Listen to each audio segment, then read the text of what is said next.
দিনটা মঙ্গলবার হলেও সময়টা একেবারে মঙ্গল নয় মমতা অভিষেকের কাছে। একদিকে মমতার পার্টি অফিস আর অন্যদিকে অভিষেকের অফিসের সমান্তরাল সিআইডি রেড।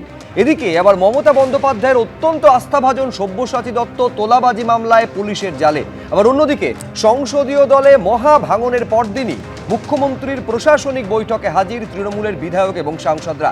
জানিয়ে স্টুডিওয় উপস্থিত প্রত্যেক অতিথির কাছে আমি আসবো, কিন্তু শুরুতে আপনাদের দেখাতে চাইবো গ্রেফতারির পর একেবারে জনরোষের মুখে পড়লেন তোলাবাজির অভিযোগে ধৃত দাপুটে তৃণমূল নেতা সব্যসাচী দত্ত।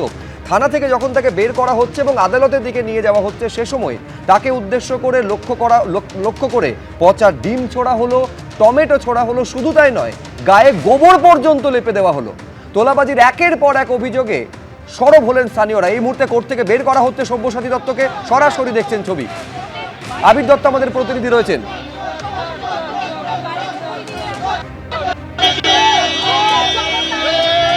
আমরা দেখতে পাচ্ছি যে ইতিমধ্যে সব্যসাচী দত্ত তিনি আসছেন এবং সব্যসাচী দত্তকে কিন্তু সম্পূর্ণভাবে ডিম ছোড়া হচ্ছে, তাকে লক্ষ্য করে ডিম ছোড়া হচ্ছে। আমরা দেখছি যে সব্যসাচী দত্তকে লক্ষ্য করে ডিম ছোড়া হচ্ছে। চোর চোর স্লোগান, চোর চোর স্লোগান দেওয়া হচ্ছে। সব্যসাচী দত্ত, তার বিরুদ্ধে তোলাবাজির অভিযোগ এবং 2,30,000 টাকাও সরাসরি ডিম ছোড়া হচ্ছে। সব্যসাচী দত্ত, তাকে হেফাজতে নিয়ে যাওয়া হচ্ছে পুলিশের তরফ থেকে এবং চোর চোর স্লোগান সঙ্গে ডিম ছোড়া হচ্ছে। কলা এবং ডিম নিয়ে আসা হয়েছিল এখানে এবং সেই মর্মে আমরা দেখতে পাচ্ছি যে তার গাড়ি বেরিয়ে গেল এবং চোর চোর স্লোগান, চোর और प्रोटीन पूरा बाड़ी दीजिए गोला डिम কি ছিল डिम कोला ডিম कोला पूरा माकी खाई दीजिए ना अभी মারা উচিত, ধরে কুচু কুচু করে কাটা উচিত। কেন কেন এত গরিবদের উপরে অত্যাচার করেছে, এত ভাও দেখিয়েছে। যখন পজিশনে ছিল মানুষকে মানুষ বলে গণ্য করতো না, এরা একটাও মানুষকে মানুষ বলে গণ্য করতো না। যদি থানায় বিচার চাইতে যাওয়া তো ফোন করে বলে দিত অমুক যাচ্ছে, করবেন না। তো এদের মারা উচিত, এদের ডিমটা বেশি কিছু না, এদের একদম জ্বলন্ত। দেখা যাচ্ছে যে ইতিমধ্যে আমরা দেখছি যে প্রচুর মানুষ এখানে জমায়েত করেছিলেন এবং তাদের তরফ থেকে কলা এবং ডিম সেটা হয়েছে এবং সব্যসাচী দত্ত তার লক্ষ্য করে ডিম দেওয়া হয়। সেটা আমরা জানি যে 2,30,000 টাকা তিনি প্রতারণা করেছেন বা তিনি তোলাবাজিতে তিনি চেয়েছেন এবং সেই টাকা নিয়েছেন। সেই অভিযোগ যিনি লিখিতভাবে করেছেন তার আরো অভিযোগ যে কোটি টাকার উপরে তার কাছ থেকে নেওয়া হয়েছে এবং তার পরবর্তীকালে আমরা যেটা দেখলাম যে সব্যসাচী দত্ত তাকে যখন থানা থেকে বার করে এনে কোর্টে নিয়ে আসা হচ্ছিল তখন গোবর লেপে দেওয়া হয় তার গায়ে। ডিম থেকে আরম্ভ করে যখন একেবারে আদালত রায় ঘোষণা করলো, তারপর যখন কোর্ট থেকে বের করা হলো, স্পষ্ট দেখতে পেলেন উপর্যুপরি ডিম তাকে উদ্দেশ্য করে ছোড়া হলো। জনরোষ শুধু এখন দেখা গেল এমনটা নয়, যখন তাকে কোর্টের উদ্দেশ্যে নিয়ে যাওয়া হচ্ছে একেবারে বলছিলাম আপনাদের যে গোবর লেপে দেওয়া থেকে শুরু করে ডিম টমেটো ছোড়া কিচ্ছু বাকি রাখা হয়নি। কি অভিযোগে গ্রেফতার এবং তখন কি ছবিটা দেখা গেল আমি দেখবো, দর্শকদের সামনে একবার রাখবো। তবে তার আগে এই মুহূর্তের ছবিটা দর্শকদের সামনে রাখবো যে যখন বের করা হলো। আমি আবার সরাসরি কথা বলবো, আবির দত্ত আমাদের প্রতিনিধি রয়েছেন। আবির, তার মানে বিষয়টা হচ্ছে যখন কোর্টে নিয়ে যাওয়া হচ্ছিল তখন যে ছবি দেখা গেল, কোর্ট থেকে বের করার সময়ও সেই এক ছবি, সেই জনরোষ বারবার আছড়ে পড়ছে। দেখো একেবারেই দফায় দফায় এই জনরোষ সামনে এসছে। সাধারণ মহিলাদের সঙ্গে আমরা কথা বলেছিলাম, যারা উপস্থিত ছিলেন তাদের বক্তব্য হচ্ছে ক্ষমতায় থাকাকালীন মানুষকে মানুষ হিসেবে গণ্য করেননি এই সব্যসাচী দত্ত, এমনটাই তাদের অভিযোগ। তাদের বক্তব্য যে তারা সেই রাগেই তারা এসছেন। এখনও তারা এখানে দাঁড়িয়ে আছেন, শুভঙ্করকে একবার বলবো দেখানোর জন্য। এবং তার সাথে সাথে আমরা যেটা দেখলাম যে সব্যসাচী দত্ত তাকে যখন থানা থেকে নিয়ে আসা হচ্ছিল, আপনি একবার কথা বলবো পেছনে কারণটা কি, কেন কি করেছেন? বদমাইশি করেছে, সবার কাছ থেকে টাকা পয়সা তুলে তুলে নিচ্ছিল। আমরা গরিব মানুষ করে খাচ্ছি, করতে যাইনি। গরিবদের রক্ত চুষে খেয়েছে। তুমি দেখতেই পাচ্ছ যে সাধারণ যারা এখানে উপস্থিত ছিলেন তারা কিন্তু জানাচ্ছেন তাদের উপরে অত্যাচার হয়েছে, সেটাই তাদের বক্তব্য। কলা ডিম তাকে লক্ষ্য করে ছোড়া হলো এবং পুলিশে ইতিমধ্যে আদালত থেকে 8 দিনের হেফাজতে তাকে নির্দেশ দেওয়া হয়েছে এবং তারপর যে তোলাবাজি মামলায় তাকে আজকে আদালতে হাজির করা হয়েছিল সেই শুনানির পর তাকে বার করার সময় হেফাজতে যখন পুলিশ নিয়ে যাচ্ছে তখনই কিন্তু দেখা যায় চোর চোর স্লোগান দিয়ে ডিম কলা ছুঁড়ে মারা হচ্ছে এই বিধাননগর পুর নিগমের চেয়ারম্যান সব্যসাচী দত্তকে। আবির, তোমাকে অনেক ধন্যবাদ। আমি দর্শকদের দৃষ্টি আকর্ষণ করতে চাইবো, এই যে আবির কথা বলছিল, যাদের সঙ্গে কথা বলছিল দেখেছেন যে অত্যন্ত গরিব মানুষ, হয়তো কেউ কেউ দিন আনি দিন খাওয়া এই ধরনের লোক, তাদের কাছ থেকে পর্যন্ত প্রতারণা করেছেন সব্যসাচী দত্ত। আমি বলছি সকাল থেকে আজকে যে ছবি দেখা গেল, একেবারে পচা ডিম থেকে শুরু করে টমেটো, গোবর, কলা, একেবারে সবেতে লেপটে গিয়েছেন সব্যসাচী দত্ত। এই রকম একটা জায়গায় এই সব্যসাচী দত্ত, মানে বলতেও খারাপ লাগছে, যখন বিধাননগর পুর নিগম তৈরি হয় প্রথম মেয়র ছিলেন সব্যসাচী দত্ত। মানে যে বিধাননগর পুর নিগমকে একেবারে সম্মানের সর্বোচ্চ জায়গায় নিয়ে যাওয়ার গুরু দায়িত্ব, এবং যেটা তিনি হয়তো করতেও পারতেন, একেবারে অপমানে লজ্জায় মাটিতে মিশিয়ে দিয়েছেন ওফেলিয়া সিনহা। বিধাননগরে ওনার কোনো গ্রহণযোগ্যতাই নেই। উনি জবে থেকে এই যে মেয়র বলছেন, তো তবে থেকেই উনি তোলাবাজ। উনি গরিব মানুষগুলো বলবে না কেন? এই দত্তাবাদ অঞ্চলের মানুষরা, মহিষবাতান অঞ্চলের মানুষরা, কেউ যদি বিজেপি করে সে ভাড়া থাকতে পারবে না, সে দোকান দিতে পারবে না। আর যদিও বা কেউ দোকান দেয়, তোলাবাজি প্রতিদিন তাদের টাকা জমা রাখতে হবে। সপ্তাহের শেষে তাদের তোলাবাজ লোকজন আছে, তারা এসে সেই তোলা তোলে। এমনকি রিক্সা চালক ভাই, অটো চালক ভাইদের কাছ থেকেও তোলাবাজি করা হতো ইউনিয়নের নামে। মানে কেউ যদি অসুস্থ থাকতো, সেও আবার রেখে দিচ্ছে প্রতিদিনের 100 টাকা করে, 7 দিন তার কোনো কাজ নেই, তাকেও তোলা দিতে হতো। এছাড়াও এদের বিশাল মাথাও আছে, শুধু গরিবদের না, সরকারি জমি, বিএফসিএফ এর মাঠটা একবার দেখুন, সেখানে রমরমিয়ে ব্যবসা করেছেন তার স্ত্রী এবং তিনি। যোগা সেন্টার, ক্রিকেটের মাঠ, বাচ্চারা সেখানকার যে বিএফসিএফ এর নাগরিক যারা রয়েছে বাসিন্দা, তাদের ছেলেমেয়েরা তারা একেবারেই ব্লকের মাঠ ব্যবহার করতে পারতো না, রীতিমতো তালা দেওয়া। সেখানে কারেন্টের কানেকশন রয়েছে, জলের কানেকশন রয়েছে। আমি আরেকবার এই ছবিটা ওফেলিয়া দেখাই, যখন বের করা হচ্ছে কোর্ট থেকে, পরপর ডিম উড়ে আসছে তার দিকে। দেখো, আমরা সরাসরি দেখতে পাচ্ছি যে সব্যসাচী দত্তকে যখন বার করা হচ্ছিল আদালত থেকে, তখন কিভাবে মহিলারা তারা কিন্তু তাদের ক্ষোভ আছড়ে পড়ে এবং ডিম ছুঁড়ে তারা কিন্তু তাদের ক্ষোভ ব্যক্ত করেন। এবং পুলিশের তরফ থেকে এখানে র্যাব বাহিনী তারা আটকানোর চেষ্টা চালাচ্ছিলেন। এবং আমরা দেখছি যে সব্যসাচী দত্ত 8 দিনের পুলিশ হেফাজতের নির্দেশ দিয়েছে আদালত আজকে, এবং তাকে যখন নিয়ে যাওয়া হচ্ছে চোর চোর স্লোগান এবং একের পর এক ডিম তাকে কিন্তু লক্ষ্য করে ছোড়া হচ্ছে। এবং আমরা দেখছি যে তাকে কিন্তু পুলিশ হেফাজতে নিয়ে যাচ্ছে, এবং এই যে পুলিশের যখন হেফাজতে নিয়ে যাচ্ছে তখনও কিন্তু চোর চোর স্লোগানে প্রত্যেকে দিচ্ছেন, সেই ছবিটাই ধরা পড়েছে। এবং আজকে যখন আবার একেবারে সরাসরি এই ছবি দেখছেন, যখন বের করা হচ্ছে, মানে ডিমে একেবারে পরপর সেই ডিমগুলো একদম যারা ছুটছেন তারা একদম টার্গেট তাদের দারুণ, গায়ে গিয়ে প্রত্যেকটা ফাটছে। মানে ক্ষোভটা কোন জায়গায় গিয়েছে? সাধারণ মানুষের সঙ্গে প্রতারণা করলে ক্ষোভটা জনরোষ কিভাবে চেহারা নিতে পারে, এটা স্পষ্ট দেখা যাচ্ছে। আবি 8 দিনের পুলিশ হেফাজতে নির্দেশ দেওয়া হয়েছে, আদালত চত্বর থেকে বেরোচ্ছেন তিনি এবং চোর চোর স্লোগান সামনে গেলেও সাধারণ যারা এখানে উপস্থিত ছিলেন, যাদের ক্ষোভ, সাধারণ মানুষ, তাদের যেটা বক্তব্য যে তাদেরকে চূড়ান্ত হয়রানির শিকার হতে হয়েছিল বিভিন্ন কারণে। আবি সঙ্গে থাকো আমাদের।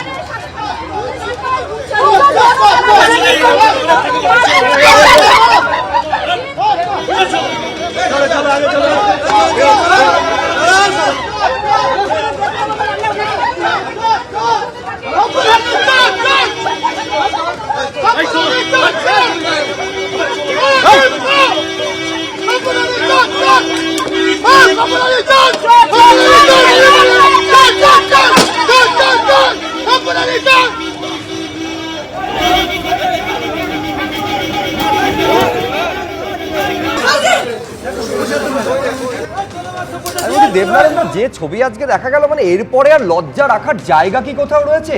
এমনিতে গায়ে হলুদ কথাটা অত্যন্ত শুভ অর্থে ব্যবহৃত হয়, কিন্তু যেভাবে গায়ের রং হলুদ হলো সব্যসাচী দত্তর, এরপরে লাজ লজ্জা একেবারে ছিচিকাণ্ড হয়ে গেল। মানে মেয়র, বিধায়ক থেকে শুরু করে চেয়ারম্যান, কি না কি পদ পেয়েছেন, তার এই পরিণতি আজকে। শেক্সপিয়ারের মেজার ফর মেজারে লুসিও বলেছিল যে I have seen corruption boil and bubble till it overruns the stew. আমি দুর্নীতির দূষিত হতে দেখেছি এবং বীজ বাষ্প দেখেছি, যত সময় না এ দগ্ধ হয়ে উতরিয়ে পড়ে যায়। তাই তো হচ্ছে, দুর্নীতির বিষ বাষ্প এমনভাবে উতরে পড়ে যাচ্ছে, মানুষের কোলাহল, মানুষের মানে অভিযোগ এবং বিক্ষোভ তার প্রতিদান দিচ্ছে। এটাই তো হয়। তারাশঙ্করে আরেকটা কথা বলেছিল, রাইকমলে বলেছিল, সাপকে এড়িয়ে পথ চলা যায়, পাপকে এড়িয়ে পথ চলা যায়। সুতরাং যে যা কর্ম করছে পাবে। মানুষের যে বিক্ষোভটা নিশ্চয়ই ন্যায়সঙ্গত বিক্ষোভ, তার প্রমাণটা এখানে। সব তো মানুষ তো রাজনীতি করে না যে বিজেপি হয়েছে বলে, নিশ্চয়ই দরিদ্র মানুষের অন্যায় করেছে বলে তার জন্য পাচ্ছে, নিশ্চয়ই তার একটা আইনের ব্যাখ্যা হবে। হ্যাঁ, সে তো আইনের ব্যাখ্যা হলো। আমি বলছি যখন এই চুরিগুলো করছেন, দুর্নীতিগুলো করছিলেন, দল কি করেছিল তখন? প্রশাসন, সরকার, মমতা বন্দ্যোপাধ্যায় কি করেছেন?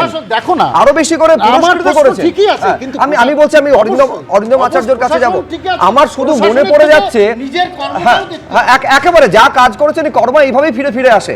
আমি বলছি আমার মনে পড়ে যাচ্ছে যখন মেয়র পদ থেকে ইস্তফা দিচ্ছেন ফিরহাদ হাকিম, তিনি তখন বলেছিলেন যে পুরমন্ত্রী থাকার সময় মেয়র হিসেবে দাপটের সঙ্গে কাজ করেছিলাম। এখানে যখন চুরি এবং দুর্নীতি সব্যসাচী দত্ত তখন করেছেন যখন বিধায়ক এবং মেয়র, মানে দুটো পদ সামনে দাপটের সঙ্গে তিনি চুরি করেছেন এবং মানুষের সঙ্গে যেভাবে প্রতারণা করেছেন বলে অভিযোগ, আজকে সব ফিরে পাচ্ছেন অরিন্দমদা। দেখুন, আমি আপনাকে বলি, এই যে আপনি সব্যসাচী দত্তকে আজকে যে দৃশ্যটা দেখালেন, এটা নতুন একটা অ্যাড হয়েছে গোবর ছোড়া। আমি আপনাদের আবার বলি, কম্পিটিশনটা কার সাথে শুরু হয়েছিল? সুজিত বসুর সাথে। ওনার এই যে আজকে নিষ্পেষিত নিপীড়িত গরিব মানুষগুলো, যেটা আপনি প্রথম বললেন, কত কষ্ট লাগে, একটা অসহায় গরিব মানুষগুলোর থেকে টাকা যাচ্ছে। আপনি আমাকে ভাবুন, কম্পিটিশনটা তারা কারা? Those who are very close to chief আমি একবার আপনাকে থামাচ্ছি। এই মুহূর্তে সরাসরি দেখাতে চাইবো বা কালীঘাটের ছবি, সিআইডি বেরিয়ে যাচ্ছে। সিআইডি টিম যারা পৌঁছেছিল 30B হরিশ চ্যাটার্জি স্ট্রিটে মমতা বন্দ্যোপাধ্যায়ের যে পার্টি অফিস, সেখান থেকে বেরিয়ে যাচ্ছে। 3:30টার সময় তারা এসেছিল, অর্থাৎ প্রায় 3 ঘন্টা ধরে তল্লাশি চালানোর পর বেরিয়ে যাচ্ছে সরাসরি। সন্দীপ, বিকেল 4:15 থেকে সন্ধে 6:15 টানা 2 ঘন্টা CID team 30B Harish Chatterjee স্ট্রিটে, যে মমতা বন্দ্যোপাধ্যায়ের বাড়ির লাগোয়া যে তৃণমূলের পার্টি অফিস রয়েছে, সেই পার্টি অফিসে তারা তল্লাশি চালালেন এবং তল্লাশি চালিয়ে তারা বেরিয়ে এসেছেন। আপনাদের তল্লাশিকে আজকের মতো সিআইডি যারা আধিকারিকরা রয়েছেন তারা স্বাভাবিকভাবেই এই বিষয়টা নিয়ে মুখ বন্ধ রাখতে চাইছেন আপাতত।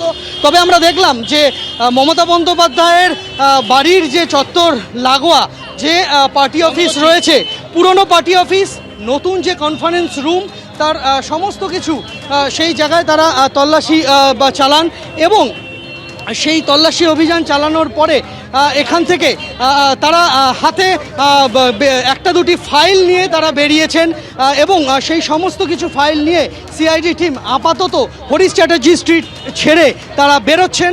টানা 2 ঘন্টার তল্লাশি অভিযান শেষ হয়েছে, যদিও তার আগে আরও মিনিট 45 তারা কিন্তু এই হরিশ চ্যাটার্জি স্ট্রিটে যে তৃণমূল পার্টি অফিস রয়েছে সেখানে ঢোকার আগে দীর্ঘ সময় বাদানুবাদ চলে, ঢুকতে বাধা পান।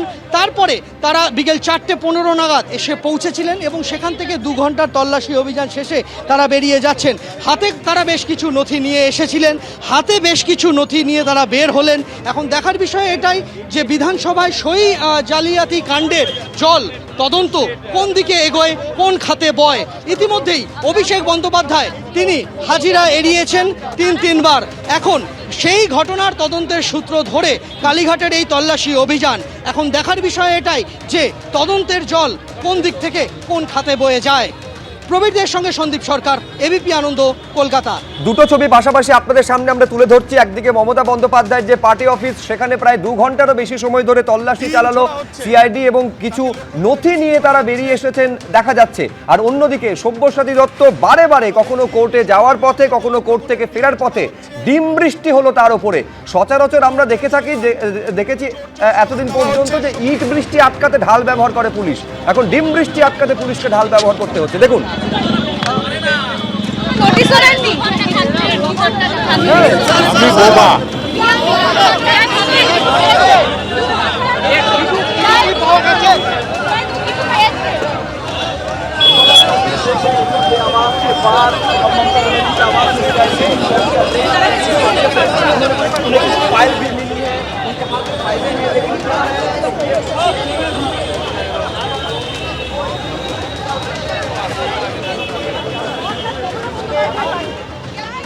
ছিলেন সিআইডি আধিকারিকরা এবং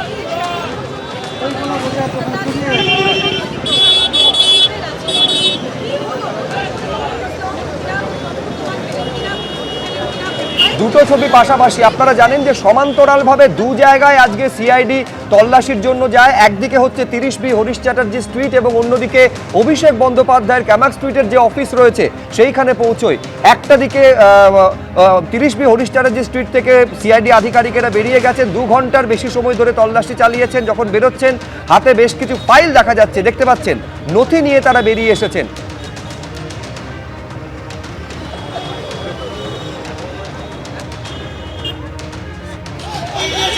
এইটা হচ্ছে সব্যসাচী দত্তকে যখন বের আমরা করা দেখছি হচ্ছে, যে সব্যসাচী 8 দত্তকে দিনের লক্ষ্য পুলিশ করে হেফাজতের ডিম নির্দেশ ছোড়া দিয়েছে হচ্ছে। আজকে আদালত, এবং তারপরে যখন বের করা হচ্ছে চোর চোর তখন স্লোগান। হচ্ছে ডিম বৃষ্টি কিভাবে হলো আরেকবার দেখুন।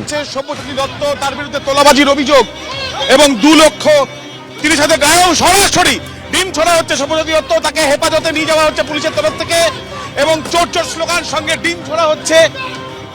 কলা এবং ডিম নিয়ে মানে এক কথায় যদি বলতে হয় শীর্ষেন্দুদা, তাহলে যখন বেরোচ্ছেন কোর্ট থেকে তখন যে শার্ট পরে আছেন সাদা রঙের শার্ট, যখন জিপে উঠছেন তখন সেটা হলুদ হয়ে গেছে। অর্থের প্রাচুর্য আর এই নেতাদের ক্ষমতার দম্ভ এই জায়গায় এসে দাঁড় করিয়েছে। আজকে অল্প সময়ের মধ্যে বড় বড় গাড়ি, অট্টালিকা, আজকে সাধারণ মানুষ তারা যে বিক্ষোভ দেখাবেন না সেটা কখনো হতে পারে? আজকে গরিব মানুষরা বলছেন যে কোনো কাজে তার এমএলএ হোক, মেয়র হোক, তাদের কাছে তো অভাব অভিযোগ জানানোর জন্য তো জনপ্রতিনিধি, সেই জনপ্রতিনিধির কাছে যে অভাব অভিযোগ জানাবেন, সেই অভাব অভিযোগ জানাতে গেলে তাকে বলে যে না হবে না, অন্য পার্টি করেন, অন্য জায়গায় থাকেন। কেন, কিসের জন্য এগুলো হবে? একেবারে সেই অভাব অভিযোগ যখন জানাতে গেছেন সেখান থেকেও টাকা ইনকামের সুযোগ খুঁজেছেন এই জনপ্রতিনিধিরা, যে কারণে আজকে এই ছবি দেখা যাচ্ছে। সব্যসাচী দত্ত গ্রেফতার হয়েছেন এবং তাকে যখন বের করা হচ্ছে কোর্ট থেকে এবং যখন কোর্টে নিয়ে যাওয়া হচ্ছে, দফায় দফায় তার উপর উড়ে এলো ডিম, টমেটো থেকে গোবর পর্যন্ত লেপে দেওয়া হলো। আমি সেই ছবিটা আপনাদের সামনে রেখেছি যখন 8 দিনের পুলিশ হেফাজতের নির্দেশের পর বের করা হচ্ছে সব্যসাচী দত্তকে। কিন্তু সম্পূর্ণভাবে ডিম ছোড়া হচ্ছে, তাকে লক্ষ্য করে ডিম ছোড়া হচ্ছে। আমরা দেখছি যে সব্যসাচী দত্তকে লক্ষ্য করে ডিম ছোড়া হচ্ছে। চোর চোর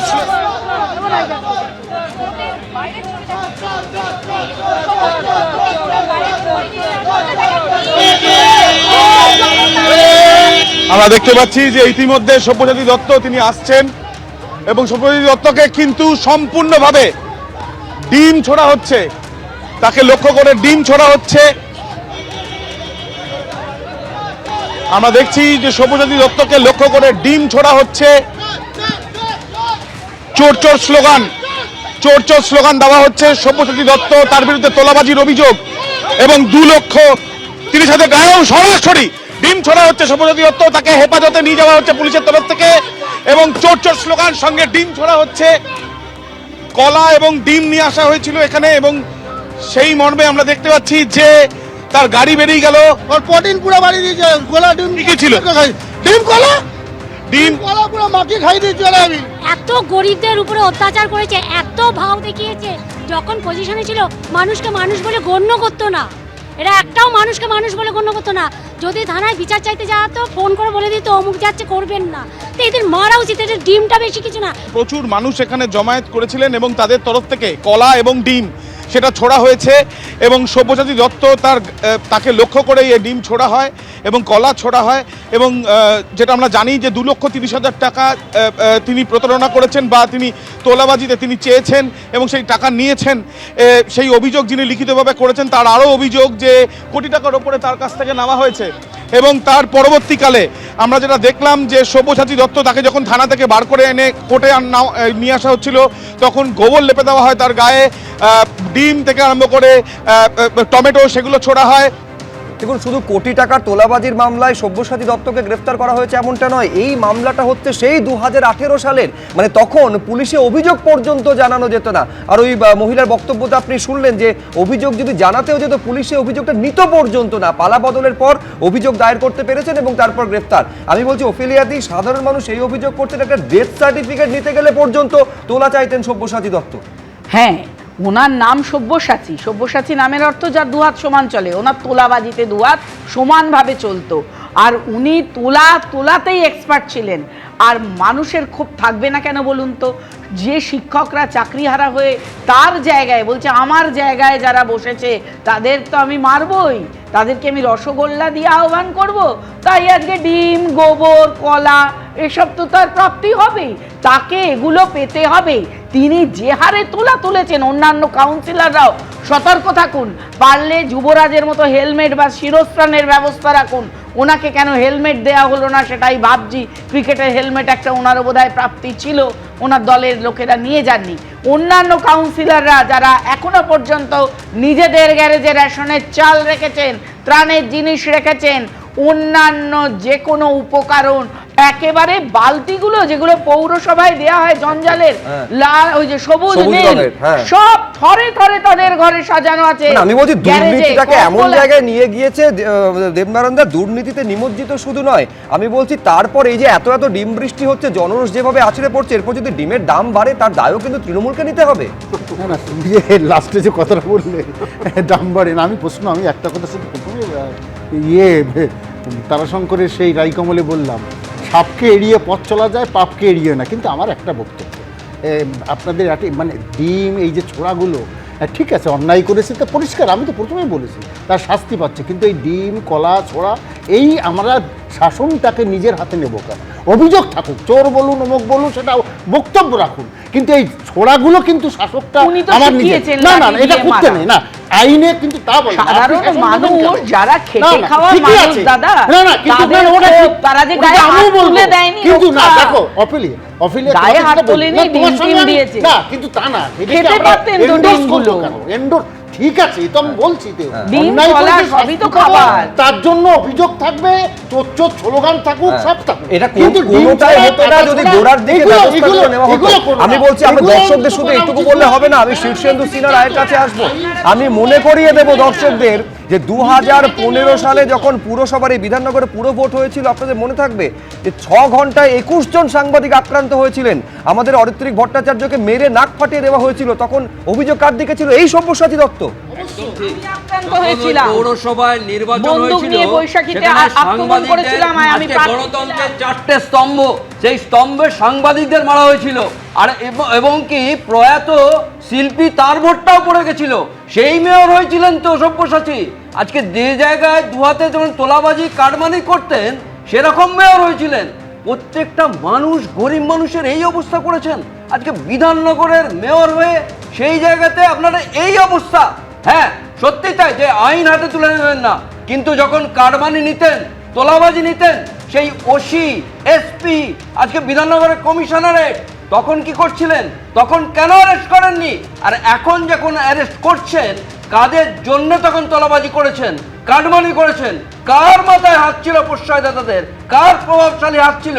তাকে অ্যারেস্ট করতে হবে, তাকে বাদ দিলে হবে না। আমি বলছি সিন্ডিকেট এবং তোলাবাজি এটা শুধু অভিযোগ নয়, দর্শকদের মনে থাকবে একটা সর্বভারতীয় সংবাদ মাধ্যমে একটা স্টিং অপারেশন করেছিল, সেখানে সব্যসাচী দত্তকে বলতে শোনা গেছিল যে সিন্ডিকেট রাজ আছে এবং এটা যদি না থাকে তৃণমূল দলটা ভেঙে পড়বে। আমার প্রশ্ন খুব স্পষ্ট অরিন্দমদার কাছে, যে একেবারে দিনের আলোর মতন যে সিন্ডিকেট রাজ এবং তোলাবাজির একটা চক্র বছরের পর বছর চালিয়ে গিয়েছেন এই সব্যসাচী দত্ত এবং তার অনুগামীরা, পুলিশ করছিলটা কি?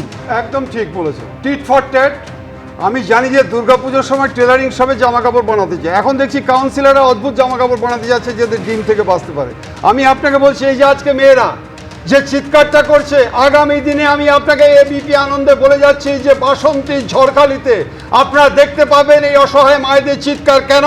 যে ওখানে আমি শ্রমিক ভট্টাচার্য, মিস্টার শ্রমিক ভট্টাচার্যকে অসংখ্য ধন্যবাদ জানাই যে তোলাবাজির জন্য অলরেডি 4 আর 3 7 জনকে সাসপেন্ড করেছে, কিন্তু তার সাথে মনে রাখতে হবে যে এই বাসন্তীতে প্রদীপ সর্দার বলে একটি ছেলে আছে, বিকাশ কয়াল এবং অমল মণ্ডল, যেভাবে অত্যাচার করছে, যেভাবে আজকে টাকা পয়সা তুলছে, যেভাবে আজকে বাড়ি ঘর দোকানঘাটের থেকে আজকে থ্রেট করে তুলছে এই বিজেপি, এবং ওখানে যে কন্টেস্টিং এমএলএ ছিল বিকাশ সর্দারকে পর্যন্ত এরা থ্রেট করছে। এদের বিরুদ্ধে যদি ইমিডিয়েট ব্যবস্থা না হয়, আপনারা কিন্তু এই নারীদের যে চিত্রটা দেখতে পারলেন এই বাসন্তী ঝড়খালিতে কিন্তু এই দৃশ্যটা দেখতে পাবেন। কেন আজকে আমি কথা বলছি? কারণ আমি বাসন্তীতে চাকরি করেছি। What right they have got. আমি বলছি পুলিশের ব্যবস্থা নেওয়ার কথা অরিন্দমদা বলছেন। আজকেও কিন্তু যে প্রশাসনিক বৈঠক, সেই প্রশাসনিক বৈঠকের পরেও আইনের শাসন প্রতিষ্ঠা করার বার্তা মুখ্যমন্ত্রী শুভেন্দু অধিকারী দিয়েছেন। আজকে প্রশাসনিক বৈঠক ছিল এবং সেখানে বিরোধী সাংসদ থেকে বিধায়করা উপস্থিত ছিলেন। 33 জন বিজেপির ছিলেন এবং বিরোধীদের 2 জন উপস্থিত ছিলেন, যারা আমন্ত্রিত ছিলেন প্রত্যেকে ছিলেন বলছেন মুখ্যমন্ত্রী। মেদিনীপুরের 4 জন সাংসদই বৈঠকে ছিলেন। একজন বিরোধী সাংসদ শুভেন্দু অধিকারী বলছেন, তিনি বলছেন আমায় বিরোধী সাংসদ বলেছেন যে আমাদের কথা বলার স্বাধীনতা আপনি দিয়েছেন। কি বলেছেন শুনুন। এখন ন্যাচারালি আজকে এখানে 35 জন এমএলএকে আমরা ডেকেছিলাম, সেই এমএলএরা 35 জনই উপস্থিত ছিলেন, ইনক্লুডিং মিনিস্টার্স। 35 জনই এসেছিলেন, তাদের মধ্যে 33 জন আমি যে পার্টি থেকে চিফ মিনিস্টার সেই পার্টির ছিল, অপোজিশনেরও 2 জন তারা ছিল। কারণ আমরা প্রথম থেকেই এমএলএ মিনস এমএলএ, এমপিদেরও ডেকেছি। এখানে 4-5 জন এমএলএর মধ্যে আনডিভাইডেড মিদনাপুরে 4 জন এমপি ছিলেন, এবং একটা অপোজিশনের এমপি তো বলেই ফেললেন যে আপনারা আমাদের স্বাধীনতা দিয়েছেন কথা বলার আপনি, তাই আমি মন খুলে আজকে ডেভেলপমেন্ট ওরিয়েন্টেডই বলেছেন, খুব ভালো ভালো প্রপোজাল দিয়েছেন। ন্যাচারালি আমরা এই বন্ডিংটা তৈরি করতে চাইছি। নির্বাচনের সময় রাজনীতি হবে, সারা বছর কাজ করতে হবে। আমরা অনেক পিছিয়ে গেছি পশ্চিমবঙ্গ, কেন্দ্রীয় সরকারের নানা উন্নয়নমূলক কাজ থেকে পিছিয়ে গেছি, আমাদের নানা পরিকাঠামোগত উন্নয়ন থেকে পিছিয়ে গেছি, মানুষের মূল সুযোগ সুবিধা থেকে পিছিয়ে গেছি। থানাগুলো পার্টি অফিসে পরিণত হয়েছিল, পঞ্চায়েত অফিসগুলো কাটমানি কালেকশন সেন্টার হয়ে গেছিল, পৌরসভার কাজে কাউকে বিল্ডিং প্ল্যান নেওয়ার দরকার ছিল না যদি কাউন্সিলরকে বা নেতাদেরকে টাকা দিত। এই যে সম্পূর্ণ একটা ডিজাস্টার হয়েছিল গভর্নেন্সে, সেই জায়গাটা থেকে আমরা বের করে আনতে চাইছি যে আইনের শাসন করতে হবে, শাসকের আইন নয়। দেখুন, মমতা বন্দ্যোপাধ্যায়ের সরকার এবং শুভেন্দু অধিকারী সরকারের মধ্যে পার্থক্য একটা কথাই যদি বলতে হয় দেবনারায়ণ দা, তাহলে আগেরটা ছিল বিরোধী মুক্ত গণতন্ত্রের কথা তৎকালীন মুখ্যমন্ত্রী বলতেন, এখনকার মুখ্যমন্ত্রী বিরোধী যুক্ত গণতন্ত্রের কথা বলছেন। না, আমি ওটা বলতে পারছি না। কালকে সুমনদের আসরে কাকলিদিকে প্রশ্ন করা হয়েছিল যে আপনাকে কে প্রথমে অ্যাপ্রোচ করেছে, যে এই যে তৃণমূল মানে বিজেপির থেকে করেছে না আপনি ওদের অ্যাপ্রোচ করেছেন। না, আমাকে প্রথমে অ্যাপ্রোচ করেছে শুভেন্দু অধিকারী, এখানকার মুখ্যমন্ত্রী। সুতরাং আজকে যে ভাঙাটোর খেলাটা খেলা হচ্ছে, এটা বোঝা যাচ্ছে এই ভাঙানোর খেলা করবে। ঠিক আছে, এই উদ্যোগ আমি বলছি আমি শুধু মনে করি 2011 থেকে যে বিরোধী ভাঙানোর খেলাটা নীতি নৈতিকতাকে বিসর্জন দিয়ে কে শুরু করেছিলেন। কিন্তু আমি এইখানে দর্শকদের সামনে রাখতে চাইবো যে ঘাটালের তৃণমূল সাংসদ দেব, তিনি আজকে উপস্থিত ছিলেন বৈঠকে, এবং বৈঠকের পর তিনি কি বলছেন দেখুন। আমি শুভেন্দুদা উনি যখন টিএমসিতে ছিলেন, আমরা একই হেলিকপ্টারে ঘুরতাম, নর্থ বেঙ্গলে প্রচারে যেতাম, ওনার ভাইয়ের প্রচারে আমি যেতাম। তো আর আমি এমন একটা মানুষ না, যার সঙ্গে একবার সম্পর্ক থাকে তার সঙ্গে থেকেই যায়। আমার তো সেই সেলফিশ ব্যাপারটা তো নেই। এইটাই গর্বের ব্যাপার কি একটা মানুষকে আমি চিনতাম, মেদিনীপুরের ছেলে এবং গ্রাসরুটের ছেলে, লড়াকু। ওখানে যেমন দিদি যেভাবে লড়াই করে একটা জায়গায় মুখ্যমন্ত্রী হয়েছিলেন, সেরকমই শুভেন্দুদার গল্প। তিনিও লড়াই করে মার খেয়ে মাটি কামড়ে পড়ে থেকেছেন, আজকে তিনি গিয়ে মুখ্যমন্ত্রী হয়েছেন। তো একটা মানুষকে আমি 10-12 বছর ধরে চিনি, সেই মানুষটা যদি আজকে মুখ্যমন্ত্রী হয়েছে, এটা আমি আলাদা ব্যাপার নেই।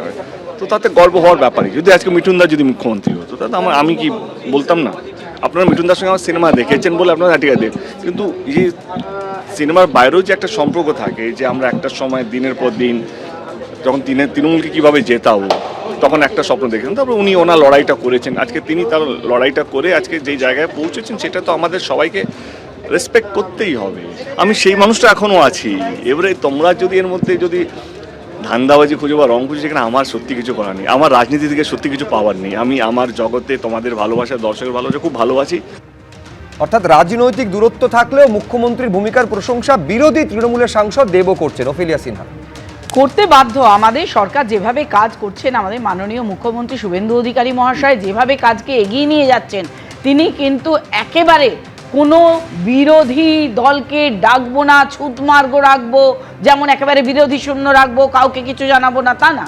সার্বিক পশ্চিমবঙ্গের উন্নয়নের জন্য প্রত্যেকজন এমএলএ এমপিদের অবশ্যই সরকারি কর্মসূচিতে অংশগ্রহণ করা প্রয়োজন। তাদের কি প্রয়োজন তারা জানাবে, সরকার কি দিতে পারবে তা জানাবে, তবে তো প্রকৃত একটা উন্নয়ন হবে পশ্চিমবঙ্গের। পশ্চিমবঙ্গকে তো 15 বছর পিছিয়ে দিয়েছেন মমতা বন্দ্যোপাধ্যায়, সেটাকে তো এগিয়ে নিয়ে যেতে হবে। আজ এই যে ঘাটাল মাস্টার প্ল্যান, সেটা তো মমতা বন্দ্যোপাধ্যায় প্রত্যেকবার প্রতিশ্রুতি দিয়েছেন, করেননি। এবারে তো বাস্তবায়িত হবে। একেবারে আমি শুধু আমি বলছি রাজনৈতিক অভিযোগ এবং পাল্টা অভিযোগকে দূরে সরিয়ে রেখে একেবারে খোদ সর্বোচ্চ আদালতের এই রাজ্যের তৎকালীন সম্পর্কে কি মন্তব্য ছিল, এই রাজ্যে উন্নয়ন নিয়েও রাজনীতি হয়, সেই ধারণাটা তো ভাঙতে হবে। তার কারণ উন্নয়নটা সবার জন্য করতে হবে, দল মত নির্বিশেষে। দেখুন, বিচারের ক্ষেত্রে একটা খুব প্রচলিত আপ্তবাক্য আছে যে বিচার শুধু করলেই হয় না, সুবিচার যে বিচার প্রার্থী পাচ্ছেন সেটাকেও সুনিশ্চিত করতে হয়। আপনি মানবেন শীর্ষেন্দুদা যে বিরোধীদের শুধুমাত্র গণতন্ত্রে সমান সুযোগ দেওয়া হবে এটা শুধু বললে হয় না, বাস্তবে তাদের সমান সুযোগ দেওয়া হচ্ছে, এটাও কিন্তু দেখা যাচ্ছে। এটা তো দরকার ছিল। গণতন্ত্রে বিরোধী দলের অত্যন্ত গুরুত্বপূর্ণ, তারা জনগণের রক্ষার জন্য ও প্রহরীর কাজ করে। আজকে অন্যান্য রাজ্যে তার রাজ্যের উন্নয়নের জন্যে শাসক দল এবং বিরোধী দল দুজনে একসঙ্গে কাজ করে, সেটাই তো বাংলা চায়। বাংলার মানুষটা চায় মেয়েরা নিরাপত্তা পাক, বেকার ছেলেরা চাকরি পাক, একসঙ্গে কাজ করুন। শাসক বিরোধী তাদের তো জনপ্রতিনিধি, তাদের তো ভোট দিয়ে জেতানো হয়েছে। আজকে যারা ভোটার তারা যদি বিরোধী দলকেও জেতায়, তারাই তো উন্নয়ন করবে, তারা তো সেই জায়গার বাংলার রাজ্যের প্রত্যেকটা জায়গার উন্নয়ন করবে, তবে তো বাংলা সোনার বাংলা হবে। তবে তো আজকে ভোরবেলায় উঠে বলতে পারবো যে আমার বাংলা, আমরা ভারতবর্ষে জগৎ সভায় শ্রেষ্ঠ আসন নিয়েছি। একেবারে এতদিন পর্যন্ত এইটা শুনে তো আমরা অভ্যস্ত থেকেছি যে বিরোধী মানেই তারা হতে, বিরোধী মানে তারা উন্নয়ন বিরোধী।